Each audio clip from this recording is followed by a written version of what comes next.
Masih soal dunia pendidikan, saudara merespon putusan MK agar pemerintah menggratiskan pendidikan dasar di sekolah negeri maupun swasta. DPR menyebut pemerintah tetap harus memperhatikan postur anggaran pendidikan.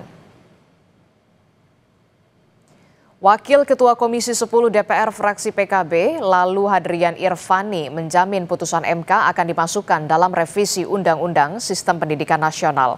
Meski demikian, Komisi 10 menyoroti kesiapan anggaran agar APBN dan APBD bisa menanggung pembiayaan operasional pendidikan.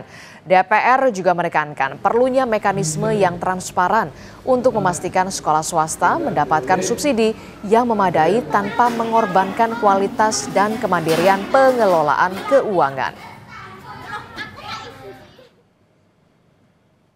Kita juga perlu menyoroti pentingnya kesiapan anggaran dan tata kelola pendidikan nasional melalui pemerintah, maka perlu postur APBN dan APBD yang harus mampu menanggung pembiayaan operasional pendidikan SD, SMP, baik negeri maupun swasta secara adil dan proporsional. Sementara Wakil Menteri Pendidikan Dasar dan Menengah Fajar Risa Ulhaq bilang terkait putusan MK, pendidikan dasar adalah tanggung jawab pemerintah. Meski demikian, terkait dengan teknis pelaksanaannya, Kemendikdasmen akan mengkaji lebih dulu karena belum menerima salinan resmi putusan MK tersebut. Ini juga akan terkait dengan pemerintah daerah karena urusan pendidikan bukan kewenangan absolut pemerintah pusat, tapi juga menjadi tanggung jawab pemerintah daerah karena bersifat konkuren. Ya, kami sedang dalam proses pengkajian di internal, tentu juga kita akan menunggu apa arahan Bapak Presiden mengenai hal ini.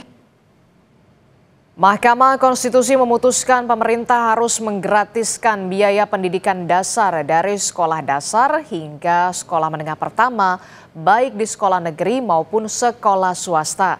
Putusan itu merupakan hasil uji materi atas pasal 34 ayat 2 Undang-Undang tentang Sistem Pendidikan Nasional yang diajukan Jaringan Pemantau Pendidikan Indonesia dan 2 orang ibu rumah tangga serta seorang PNS. Dalam pertimbangannya, MK menilai frasa wajib belajar tanpa biaya selama ini hanya berlaku bagi sekolah negeri.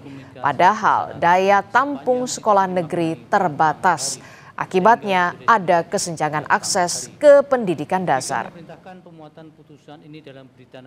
Dua menyatakan pasal 34 ayat 2 Undang-Undang Nomor 20 Tahun 2003 tentang Sistem Pendidikan Nasional Lembaran Negara Republik Indonesia tahun 2003 nomor 78, tambahan Lembaran Negara Republik Indonesia nomor 4301, bertentangan dengan Undang-Undang Dasar Negara Republik Indonesia tahun 1945 dan tidak mempunyai kekuatan hukum ikat secara bersyarat sepanjang tidak dimaknai pemerintah dan pemerintah daerah menjamin terselenggaranya wajib belajar minimal pada jenjang pendidikan dasar tanpa memungut biaya baik untuk satuan pendidikan dasar yang diselenggarakan oleh pemerintah maupun satuan pendidikan dasar yang diselenggarakan oleh masyarakat.